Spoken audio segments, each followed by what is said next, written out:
At the moment, we have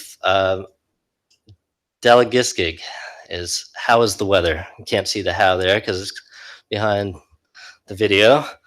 But in a nutshell, it's a climate monitoring project. We are doing this in conjunction with Canadian Forest Service. They're kind of giving us a little hand in terms of boots on the ground and getting our climate stations out there. And I think they're going to help us do some of the analysis too, because we're probably going to have an insane amount of data to parse once we're done. At the moment, we're just putting out 12 stations over 6 sites across the island. I'll get into the sites at the moment. I'll also talk about the stations as well as the terrestrial and aquatic metrics that we're doing. And we're also putting out trail cameras. So that's, I'll talk about that as well. And we're also getting volunteers from our membership base and communities to help us with this as well. So we've got two sites per geographical region. Bay St. George, I believe they're both in just east of the Codroy Valley area. In the Bay of Islands, they're on the south side of the bay, on the Corner Brook side.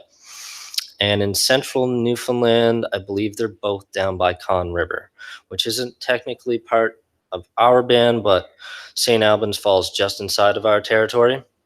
And so we got a couple of volunteers to put out some stations out there. So our terrestrial metrics are temperature, relative humidity, soil moisture, rainfall, wind speed, direction, and photo period. Yeah, there's not a whole lot to say there. We've got like big old climate stations that sit out and gather all of our information, and they log it onto an SD card.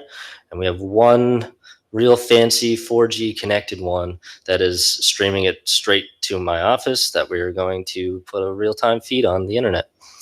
So hopefully we can expand the project to include more of those, but they cost like a couple $100 a year just for the 4G connectivity.